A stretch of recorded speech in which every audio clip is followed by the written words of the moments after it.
This is Joseph AMZN on Thursday, January 14th, 2021. And this symmetry thing is working out pretty well.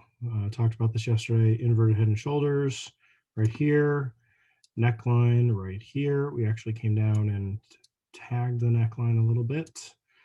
I inverted this channel here and drew it in over here. And we actually came down and hit it. And then also the low here and the low here are really, really close. So the symmetry idea is really holding up. So we'll see if it continues. No guarantee that it will. But today, it just would have worked to get into puts early as you could. And even later in the day worked too. So let's zoom in on the day here. And so just kind of remember these price points. So here, the double bottom here is right at this neckline. And then the price over here is similar to kind of this shoulder and also the price over here. And we'll kind of take a look at what happened. So we opened up one more candle. There we go. So we opened up here, came right down to this line, which this is the downtrend line, bounced off that, had a really nice high volume spike, and that was as high as we got. Really nice candle. What is that? A Marbozu, almost a Marbozu, nearly a shaved top, and immediately reverses. Some indecision, continues to pull back. I think this one is a Marbozu. Yeah. Yep. Okay. Shaved top, shaved bottom. It's bearish. The rest of the day is bearish from this point. That is a very strong bearish candle. When you have a candle like this, one candle, shaved top, shaved bottom, and it's a bearish candle, same thing as if it's a bullish candle. You should stay bullish the rest of the day. If this was, really a Marbozu, and I guess it doesn't always work. But after this low is taken out, then yeah, it's done for. And then especially having this bearish candle here, yeah, the rest of the day was bearish. And it really was. So nice stair step here, retested into the 21 with an indecision candle, rolled over. Really, really nice double bottom here. If you're working on your candle patterns, this is a really nice double bottom. Could have made some money on just buying the low, and really buying the low because this was the retest of that neckline, the neckline that was back over there, that symmetry day. And yeah, this would have been a really nice bullish move here. Even right back up to retest to this line would have been great. And then just like the other day, we put in a nice hammer, we went sideways and started to have some dips that went a little bit further. And then this candle was really the start of it. It's an indecision candle below, completely below this line. And it's just where the line's drawn. Like, I didn't try to make the line fit today. This line has not moved over the last well, I redrew it, I think, before I redrew it yesterday morning when I opened my charts and they had reset. And so this has been left in place. I guess from early in the week, it has been redrawn, or what I think I drew it Tuesday. But it's not like I moved it to fit today to say, oh, look, this is so good. So I even opened it up. So I opened up this on the video yesterday. So you can punch in these exact numbers, these exact dates and times, and you can draw this yourself with this range. You can go back and look at the video that I did when I was making this one, and I switched the numbers and I left the times and dates all the same. Actually, no, I moved. That's not true. I moved it, I slid it over, and that would have changed the dates and times. But the range is still the same. And these prices should still be the same. No, the prices would have changed too when I slid it over. Okay, so I guess just go back and look at the video when I opened this one, and then you can copy these if you're really looking to do that. All right, so pause the video, grab those. If you want, again, I'm just drawing it kind of freehand. I'm just trying to base some symmetry on the chart here. But anyway, when we got going bearish here, bearish indecision candle, inside candle, breakdown. Like that simple. 3 candles here below this line, below the 21, and you still could have gotten in bearish on this candle, and I should have, and I didn't, because that was a really, really good setup. So let's look at that one, because that was my favorite one of the day, I think. So I'm looking at the 3150 call. Really nice lows through here, right off of 15. So I drew this line, I think at 15. Yeah, at 15. Put in a low here at 15, right here. Here's the low at 15, and then put in a low at 14.95. Maybe would have been filled at 15. I wasn't trying to, but that would have been a great place to get filled at 15. And then way over here, it's putting in some lows again at 15, indecision candle, inside candle, breakdown. And as that's happening, look what's happening on the put. So at this time, the put here, this one's a little bit expensive. So let's go look at a different put. But all the while we put in, so this put, I just redrew from yesterday some resistance here, carried it into today. This is the one where I got in at 12, got out at 15, and just to kind of see what it was doing today. Much more expensive than I want to have, just because it's hard to get $100 risk. Now this candle would have been great because that was about $1 risk. The low came down to 12.17. Would have been great if that dipped down to 12. It was almost there. Actually, this line is at 11.65. So anyway, but the line up here, this resistance that turned into a neckline, that turned into some support, that was at 20. And it really just held out right here as this was going down. This value, the put was just going sideways. So to get something a little less expensive, I went and looked at the 3100 put. And I drew this line in, which was really interesting. We came right up here and kind of matched these highs. You could have actually drawn this with like the highs over here and connected like this, these highs to here to see, oh, hey, look, this is a good place to be getting, hitting some resistance. And with, let's go back and just extend this. Where's that neckline? Here's the neckline. So I'm gonna extend to the right. There we go. Okay. So the way I have this drawn, it is basically right there. Like it's pennies away. So double bottom right here. We're hitting this resistance with the way that this is drawn, and we have a low at 15. That, that's the confluence to look for, where it's showing up in 3 charts, where it's resistance on a put, it's support on a call, and it's support on the daily or on the 5 minute on the stock. And likewise with going bearish, you want to see support on the put and resistance on the call and resistance on the 5 minute stock. And those things worked out.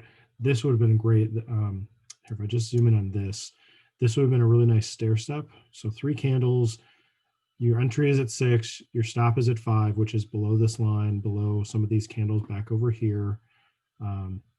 And I'm still trying to figure out what the target would be. Monday, Tuesday, Wednesday, it looks like 3R would be a good target. Might be able to bump that up a little bit on a Thursday, definitely on a Friday. I'm looking for 8R on a Friday, and but on a Thursday, it might be able to be bigger. So if you had went for 3R, you could have been in at 6, out at 9, and then it still went up to 12. So I'm saying 4, maybe 4R just to be more than a Monday, Tuesday, Wednesday kind of trade.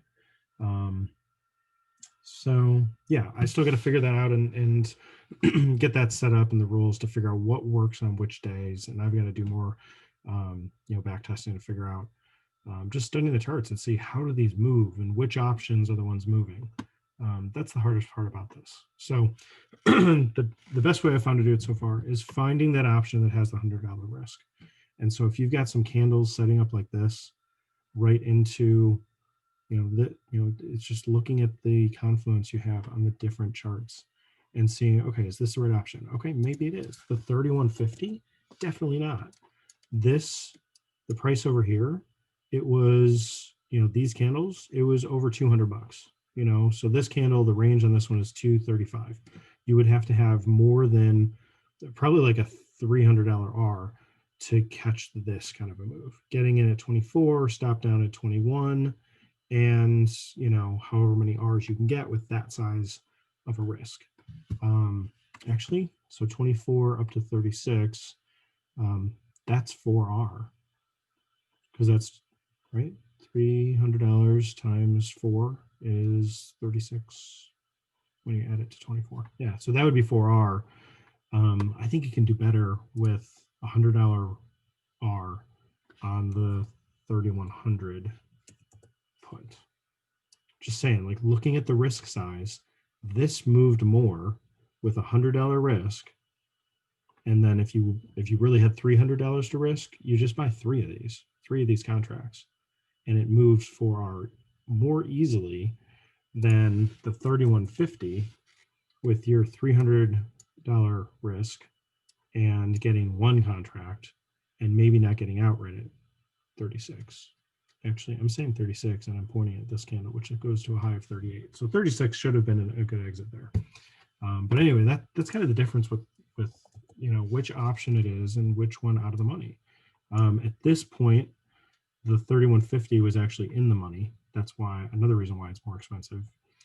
And then the 3100 is we moved pretty much halfway there from where this price was. We went from 3145 down to 3120-ish. So more than halfway to 3100. You could also have been looking at the 3125. And I think I looked at this one and I did not like the lighter volume. Yeah, so whenever I see these options that have these single ticks and you just have one contract, so look at the volume, two contracts, one contract, I try to stay away from those. Just because if it moves against me, I don't know what price I'm going to get stopped out. It's whenever the broker wants to fill it, basically, is what I've experienced. And you can lose more than your risk. Easy to lose more than your risk. You call it slippage, but you're asking for slippage when you get into an option that has later volume. If you had traded this one, probably could have done, let's see, I'm looking at the high and the low here. So 12 by 11 maybe would have been a little tight. 12 by 11, it would have skipped you because the next price here was 1220. And you could have been filled. I mean, we're looking to get filled on this candle. So if you were filled on this candle, then you probably would have gotten a fill. Actually, you probably could have done like 1150 by 1050 and gotten a fill at like 11, maybe 1126, like it closed. But only 8 contracts were traded. So anyway, but you had a whole 5 minutes during this candle to figure out, which option, what price, and, I, looking back at it, I would have done 3100. And drawing this line in, and even if I had drawn this one, let me see if I can undo. I can't undo. Okay. So I originally had this drawn in because I'm like, oh, there's a wick there. Let me just grab some of these wicks and see. Oh yeah, that lines up. But I mean, if you had drawn it like this or drawn it like this, either way, you're going from, getting in at 6, getting out at 9 or 10, right? This pushed a little bit higher. So 3 or 4R, that would have been a great target. And it just continued to plummet here. And then this was really cool to see. As this broke down, it just came right down into the blue line. And the blue line is the channel. That's obviously what I just drew yesterday. So that was just really cool to see. It's like, oh, we did pull back. I should have just bought puts early in the day and let it run, and I didn't. And so I got to listen to myself sometimes when I'm doing these videos. So yeah, if we look at, again, this neckline price, it shows another hit over here. So we touched it here. If we can get another move up, pull back down. I mean, I love when X marks the spot. This pretty much looks like an X that we could hit that tomorrow and see if we can rally. Kind of like that. Collapsed. I don't know. I don't know when. I don't know if it'll happen. But if we can hold this, and this is starting to look like a double bottom here. It just didn't get going up very much. And actually, that was the only thing I was thinking about at the end of the day with the 3150 call. I'm like, I could scalp this. I could get in, and I just kept seeing this price dip down to like 850, almost down to 8. It's like, okay, what's my setup? And I was thinking about doing like 8 by 7 and just scalping 2Rs back up to 10. And I'm like, it's not going to move that far. Well, first of all, it didn't get down to 8. So I was thinking like 850. Then all of a sudden it was up at 9. And then all of a sudden it was up at 10. It's like, okay, I missed it. But if you're quick and you can do that into the close, I love doing that on Fridays, and we'll see if I get one of those tomorrow, but doesn't always work out. But yeah, so we've been moving around through these, the 3100 range this week. We've looked at calls up to 3300, puts down to 3000, and we should be able to narrow down tomorrow, probably around the 3150, 3125, somewhere in this range of a strike, depending on where we open, and play something with that. So that's where I'm looking. Really want this to go sideways a little bit, kind of settle out. If we can get this kind of a move tomorrow, yeah, I'll hopefully be able to catch something. So anyway, that's what I'm looking at. And I thought all day this was going to be an inside day, and then it just barely dipped down below yesterday. So as much of a Morningstar reversal as this is on a daily, we just really retested back to this little gap here. And let's see, the closing price was 3120.83. 3120.83, and the low is 3120.59. So we closed this gap today. So it's free to go higher. We closed that gap. I guess we'll see. All right, that's all I got. Hope this helps. This is Justin AMZN. Thanks.